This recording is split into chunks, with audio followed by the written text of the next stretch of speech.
I found this particular rep fascinating because it's really 3 choreographers' take on American life and culture.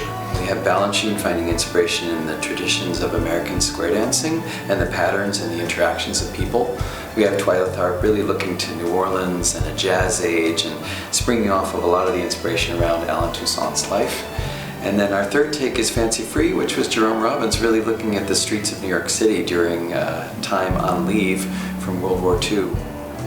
Each of them looked to the American landscape and culture for inspiration and told a story. And we wanted to do that with our staff, with our audience, with community leaders, and say, what's your American story? Because each of us has a story about how somebody fought to get to this country, was in this country before it was known as this country. And those are the real stories. When we start not only telling, but listening, we change and we improve and we're better.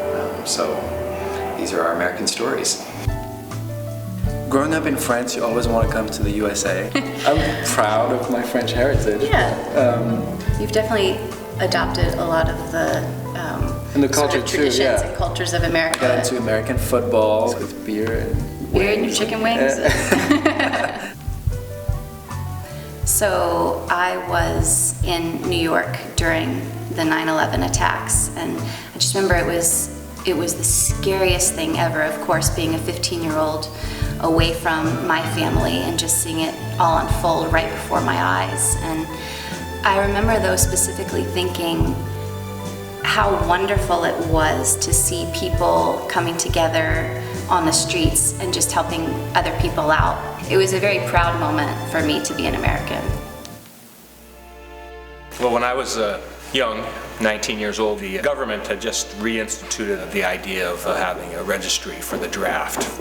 I wrote my father how I had decided that I was going to register for the draft, but I would register as what they called a conscientious objector. And I cited my reasons to him as that I was against war altogether, and because I didn't want to needlessly die like my Uncle Norbert did. Recently, a man got in contact with the box office here at PNB, and he wanted to share a document with me, a military document from the people that my uncle flew around and obviously protected, of the little town in France named Poirier.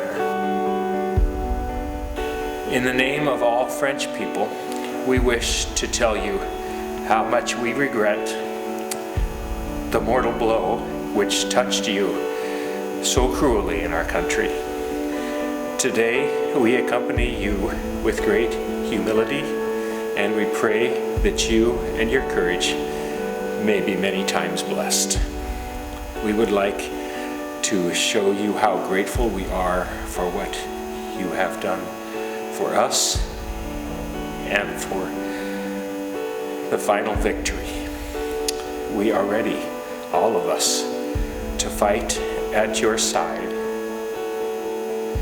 to reconquer this soil of France and to realize your main goal and to chase out the vermin who masquerade under stolen laurels. Long live America, long live England, long live France. All of that touched me in a way that made me realize how important our role in the world as Americans are, and how sorry and regretful I am for having said such terrible things to my father so many years ago.